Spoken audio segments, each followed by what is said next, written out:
Take a look at these wild boars traversing the landscape. It's a pretty classic image, right? Just a highly recognizable, almost iconic example of animals making their way through the world. But what actually happens when animals like these are picked up and moved by humans to entirely new environments? Well, they trigger massive, sometimes completely irreversible environmental changes. Literally, they become invaders. Welcome to this explainer.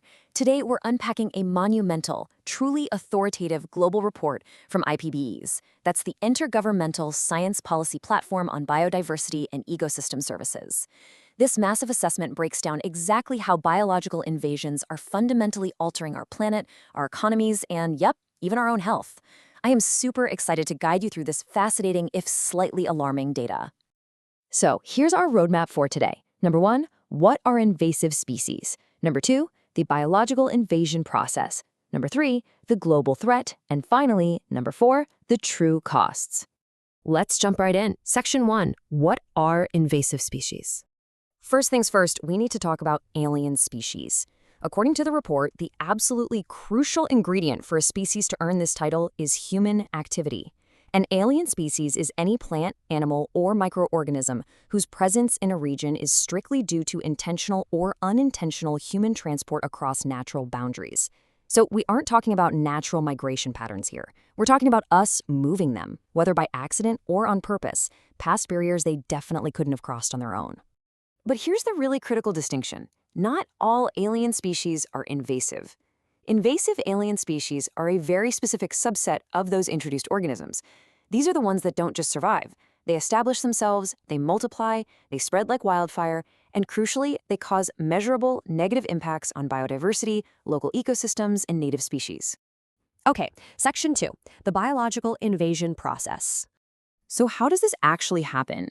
The assessment outlines a really clear 4-step process for biological invasions. Step 1 is transport.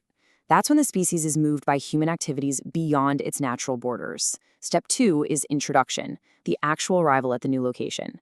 But the threat really locks in during Step 3, establishment.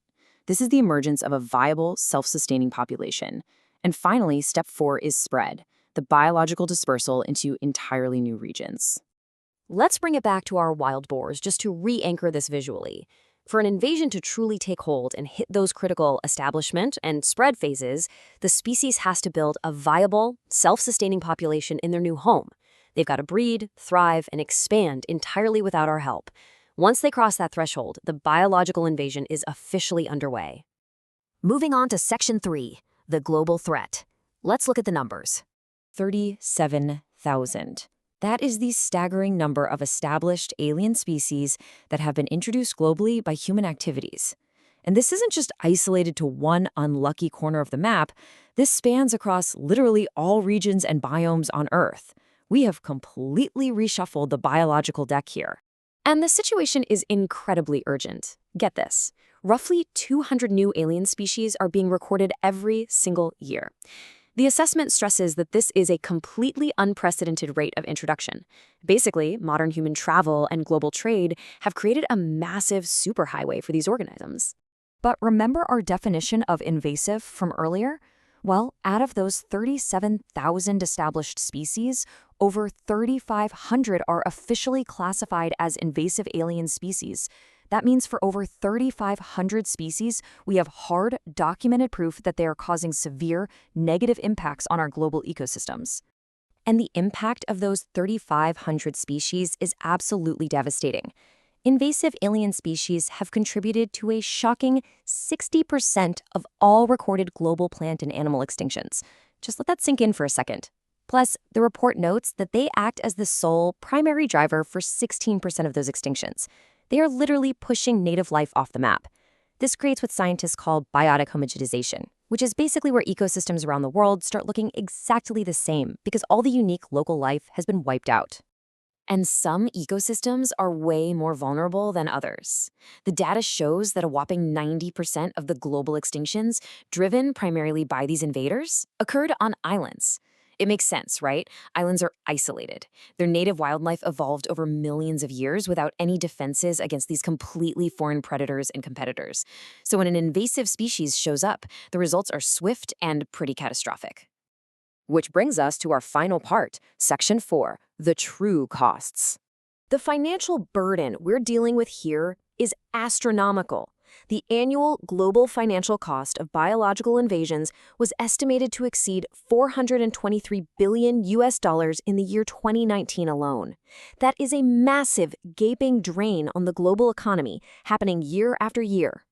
But the real story is how that money is actually being spent. The report draws a stark, kind of frustrating contrast. A massive 92% of this financial burden is entirely reactionary. It's money spent on repairing the negative impacts and damages already caused by these species. A mere 8% of that $423 billion is actually invested in proactive management to stop or control them in the first place. We're basically just paying for the wreckage, not the prevention. And beyond just the dollars and cents, these species deeply threaten human life and our quality of life. The report notes that about 16% of invasive species actively have negative impacts on nature's contributions to people. The number one most frequently reported impact globally, making up over 66% of cited cases, is the reduction of our food security. They destroy crops. They outcompete local fisheries. They also transmit diseases to humans. They threaten our water security by altering ecosystem properties, and they severely disrupt local livelihoods. Whatever minor benefits a few of these species might offer, they simply do not outweigh these massive negative impacts. So we end with a pretty crucial question. Can we stop the invasion? The IPBES assessment is clear. If we do nothing, these numbers, the costs, the extinctions, the rate of introductions, they are all predicted to rise.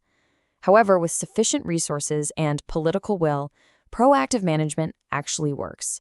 We absolutely have the tools to protect our ecosystems and our economies. I guess the only question left is, are we ready to make that 8% proactive investment the new 92%?